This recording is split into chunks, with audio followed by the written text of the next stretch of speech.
I'm going to be talking about logging in Python. The Python logging module is something that I care deeply about. And of course, to show off all the things I'm talking about, I have implemented my slides as logging output. So I'm Colin Chan. My username is Cal, and then however you want to pronounce the rest. I can't decide. I'm probably most well known for my .files repo on GitHub, which has 12 stars. So we're going to talk about some logging stuff. I'm going to show off a bunch of things. I'm also going to give you some tips about viewing logs with less. And if we have time, which we probably won't, I'll talk about some implementation details of things. So the first thing, just to show you how this is going on, I'm going to turn on the log levels on the side here, like you usually have those in the log file. I've actually implemented a custom log level called speaker note, just to remind me to talk about things. You get to see it too, so that's very fun. And just to sort of show you how this is working, I have like a bunch of command line options I set up so I can turn on different formatting things. So like generally, if I'm building an application that's going to do a bunch of logging, I like to make it so the default output makes sense for somebody running it by themselves. And then if we're going to be running it in production or something, we'll pass extra flags to like enable or disable different parts of the logging output. Now you see a thing happening here. There's some lines at the top now that are too wide and they're wrapping around, and this is terrible. So actually I'm going to spend some time talking about less right now. If you run less with the capital S flag, that makes it so that lines just go off the side instead of wrapping around. This makes it much easier to read your log if you've got long lines in it, and you can scroll to the side if you want to see them.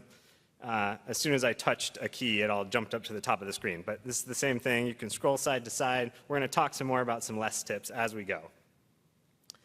And I'm also going to turn the timestamps back off because they are too big. So we're going to move on to the next slide. I was just talking about wrapping. So I wrote a poem for today. I wrote it this morning. But don't log it like this. Don't do this, please. Like, see how it's just a mess on the left side there? On the next slide, this is how you should log it. Basically, never log stuff that has new lines in it. You should always like split it up and log a bunch of times. It'll make all your processing and just reading easier. I'm going to read you the poem briefly because I'm very proud of it. I used to think logging was frightful, and toward advocates I became spiteful. But a transient error via logs was laid bare. Ever since, I've found logging delightful. So, okay, hope you enjoyed that. Thank you. So, to show you how I'm doing this, we're going to change the log level to debug. And at debug level, I'm actually logging out the source code of each slide. So now you see at the bottom here, this is the code that is producing that slide. And if you look right down here, I have this thing with log prefix. I say that, and so then everything I log inside of there, it gets the prefix added. So the whole poem, I'm logging line by line. You see the prefix. It makes it very easy to read. And the library I'm using to do colors and stuff didn't support italics. I don't understand why. So I had to like hack the escape codes in there manually. So sorry about that. Let's move on. I want to show that this prefix thing that I've built also works even if you're running async code concurrently. So I have defined this function here. It takes in a string, which I'm passing in apple and banana. I'm calling it twice. It takes in that string, and it just logs 2 lines a little bit separated by time. I'm running 2 of these at the same time. And I'm just trying to show you that when I have this with log prefix, even though these things are running simultaneously, like you'll see apple and apple, apple and apple, like they're matched up correctly. Hopefully we'll have time to look at the implementation of that because I think it's a little bit interesting. Yeah. Moving on. So the next thing I want to touch on is the color. So at the stuff I work on at work, we're using color in a lot of our logs. It does help to just, if you're scanning through a big log file and you're looking for specific things, having the color there just makes it very easy to visually pick stuff out. So I've logged a random person in the room, randomly selected from a list of 1 person that I hard-coded in. And you can see, I wanted to show how the color is happening. So I got to scroll a little bit. So this is just a normal logging call. I'm using, %s, and then I'm choosing the person here. So you might be like, well, how is the color happening? So when I defined the person class, so that's an instance of person that I'm logging, which is just, I made a class that subclasses from string. I have this decorator, colorize in logs, and I just say I want this to be red and bold. And now every time I log one of those, it comes out red and bold.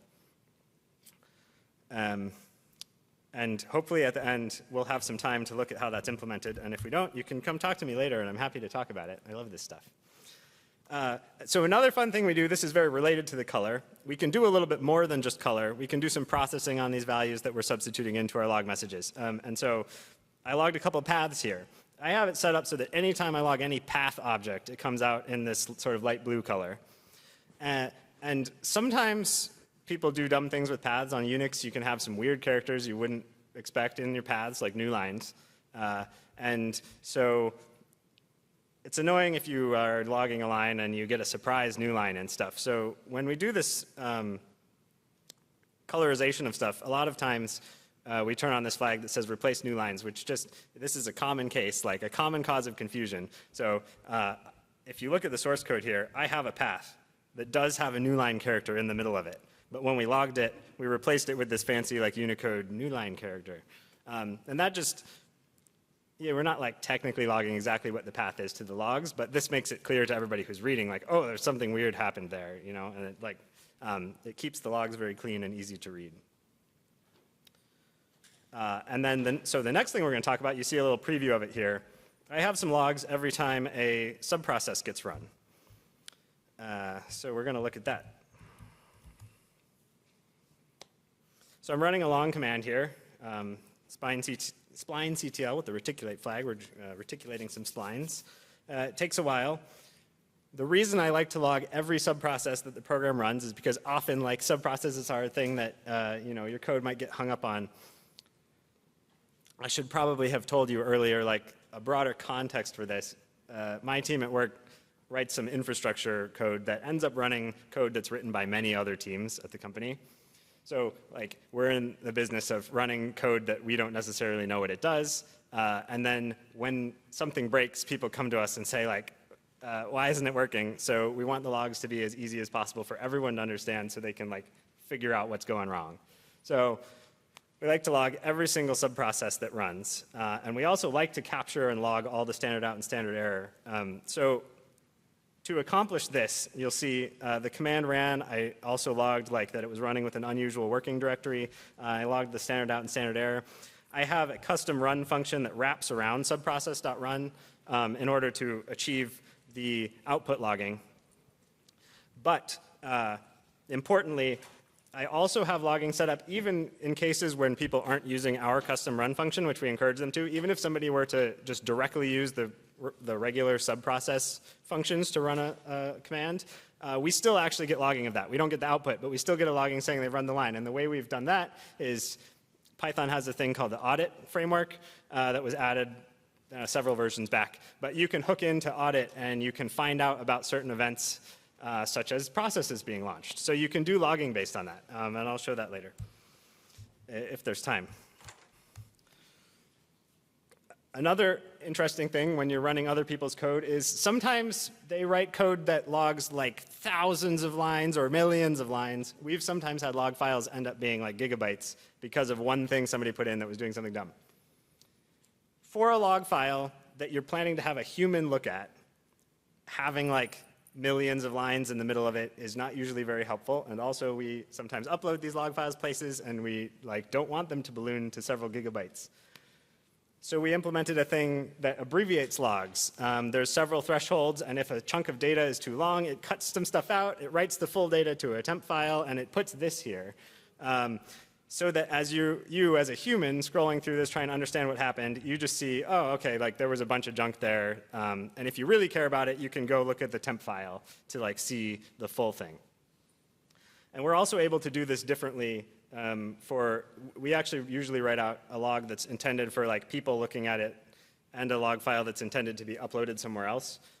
If you're uploading your log files, then and people are looking at them on some other system, then they can't go read the temp file. So we include more of the data there.